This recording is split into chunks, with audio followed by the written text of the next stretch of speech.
Now I'll continue to tell you a little bit about myself and my dear wife here. I was born on December 7th, 1773. Does that year sound close to anything that you might know from that time period? What else happened during that time? The American Revolution. That is right, sir. Good sir. Just 3 years before our great struggle for independence, our great cause of liberty. I was born right here in this very home, right here. I was the firstborn of my parents' union. My father was Judge Isaac Thompson. He originally came to this house in 1758 as a mere lad of 15. He was the second-born of his parents' union. At that time, there was a law of the land called primogeniture, which said that only the firstborn child may inherit the father's estate. Male child, I should clarify that. I, being the second-born, my father deemed a different outcome for a second-born, and he came to purchase this land right here as a form of my inheritance, which will take some years until I inherit that. But before I inherit that, the war shall break out. My father was made a judge in 1772 upon the marriage of his original union with his wife, my mother, the first wife, Mary Gardner Thompson. She was from East Hampton. My father, as I said, came here at 15. He was born in Setauket. Any of you here heard of that town, Setauket on Long Island? Well, my grandmother was a Woodhall, and her mother was a Brewster. So my father's cousins growing up at that time were Caleb Brewster and Abe Woodhall. And if you don't know who those were members of General George Washington's Secret Six, known as the Culper Spy Ring. Those were my relatives. But I was born in 1773, and though I don't remember much of the early part of the war, we were a very patriotic family. Early in my youth, my parents sent me out to East Hampton to what was called the Clinton Academy, one of the rare institutions of its day that provided educations for both boys and girls. And I've always had a soft spot for a well-educated woman. Yes, hello, my name is Elizabeth Havens Thompson. I hail from Shelter Island. My parents were Captain James and Elizabeth Bodwich Havens. They were originally from Rhode Island. They married in 1761 and inherited a large property on Shelter Island, a 1,000-acre farm, which they named Heartsea. It was there that they raised me and my 10 siblings. Our home also served as a store, a tavern, a school, a post office, and a public meeting house for 27 other households in the area of the island. My father was a representative for Suffolk County for the New York Provincial Congress of 1776, and he was also a privateer during the War for our independence. Does anyone here know what a privateer is? Is that... Yes, young man. Privateer is basically the same thing as pirate, but they were actually commissioned by the government. Yes, very good. And I trust you all remember how that endeavor turned out. We won our independence, did we not? Well, in 1796, Elizabeth and I joined our families in our marriage.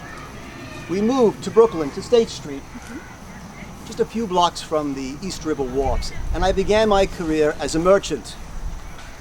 I first went into business with my cousin Nathaniel Gardner. That partnership did not last too long, and we dissolved that operation, but I continued to build my warehouses, and I opened some storefronts, of which my sons and I continued for the rest of my life. But I also had political aspirations. And in 1803, I was appointed chairman of the Republican General Committee in New York. And 10 years hence, in 1813, as my dear wife knows, I was appointed by none other than President James Madison as the collector for the customs ports of New York, a very plum position. Why was I chosen for that position, you might wonder? Because of my fidelity to cause and my accuracy in accounting. For as it turned out, during the entire 1820s while I served in that role, the only discrepancy ever found was a mere 10 cents. In fact, John Quincy Adams, when he took the presidency, asked me to retain in my post. I was only displaced when Andrew Jackson took the White House, and he positioned one Samuel Swartwout into my post.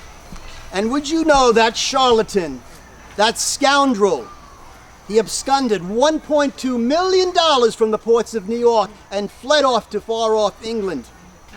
How he vitiated that esteemed post.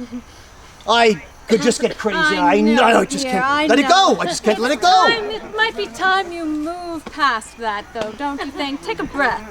Yes.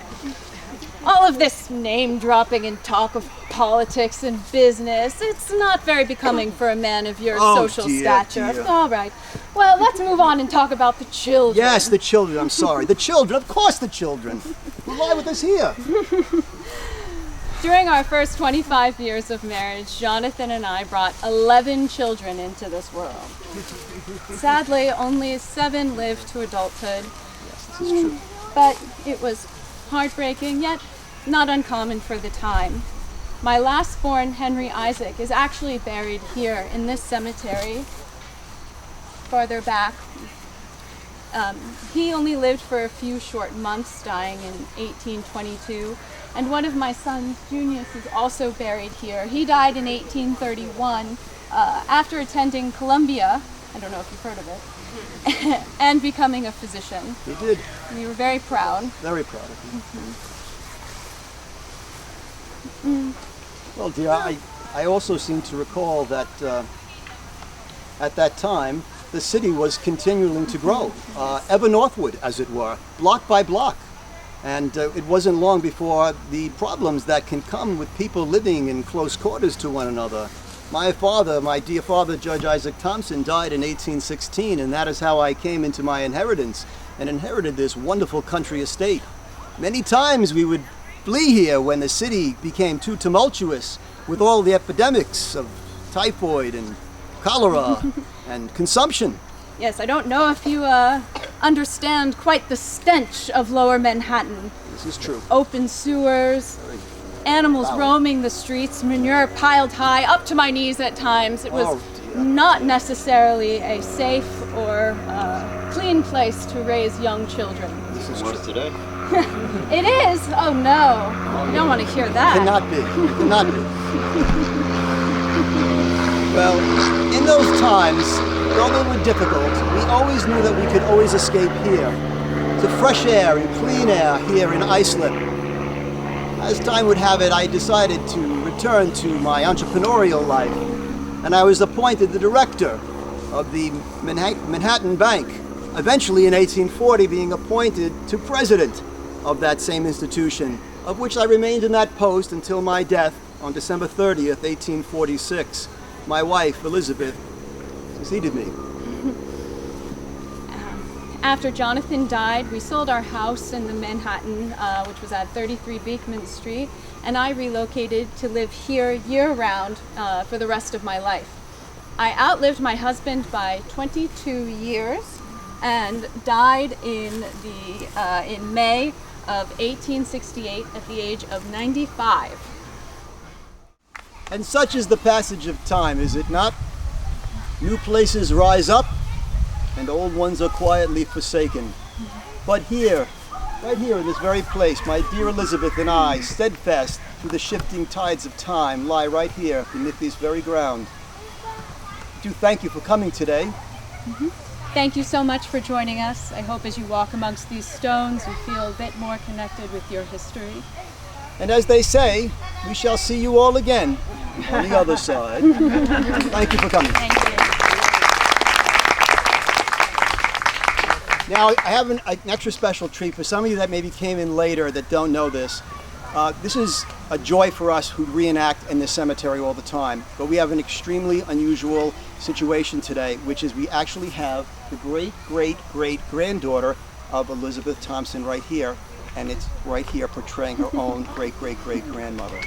This is Allison Thompson, who came in to recreate her great-great-grandmother's life, and she has treasures with her of letters that she started to read before. She's an absolute treasure. She's a treasure to us at the Historical Society, and we just are so thankful to have her here. So I hope you give her a great Long Island welcome and help her to feel at home here, because this is her actual home. And feel free to come and ask any questions you might have.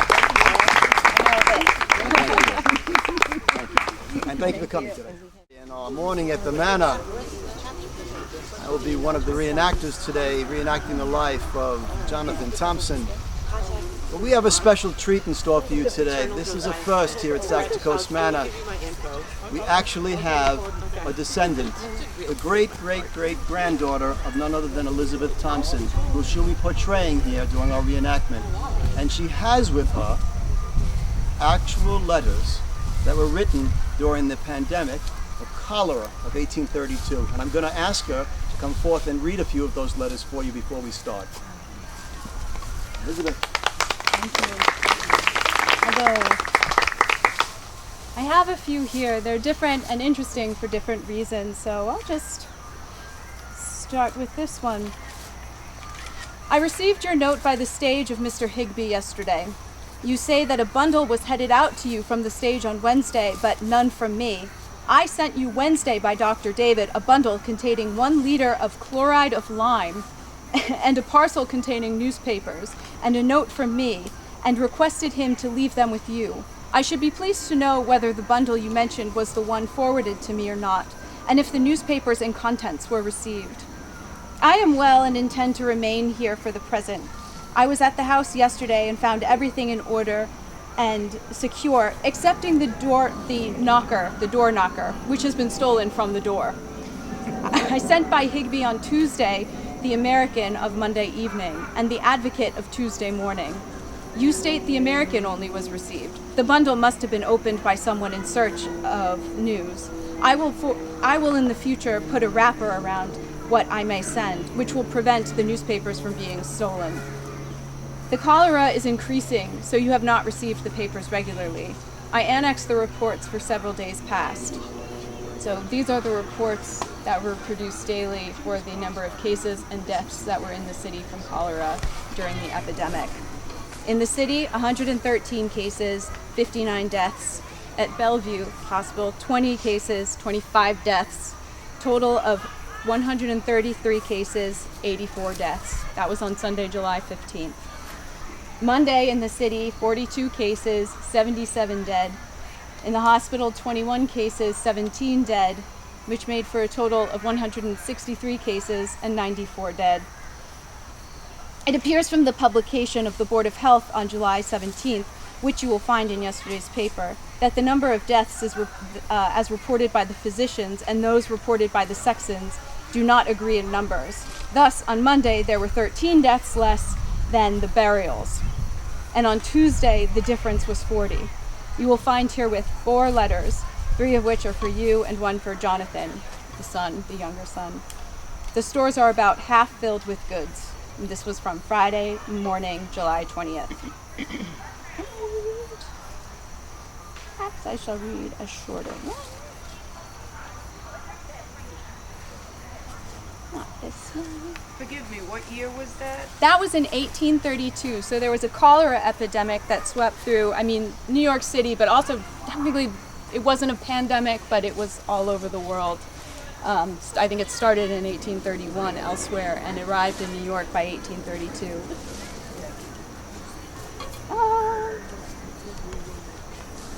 We'll do this one. This is from Saturday morning, July 21st, so just a few days later. All well, the reports of yesterday were in the city 198 cases, 90 deaths. At Bellevue, 10 cases and 6 deaths. In all, 226 cases, 100 deaths. There were reported yesterday in Brooklyn 10 cases and 5 deaths. This report includes 2 days. A Miss Paulding, sister of Lieutenant Paulding, died yesterday at Flatbush. Was well during the day, taken at 6 o'clock in the afternoon, and died next morning before 8. Had not been to the city or to Brooklyn. I have just heard that Mr. Philip Basher's wife died last night, said of the cholera. That's it. Thank you. Thank you.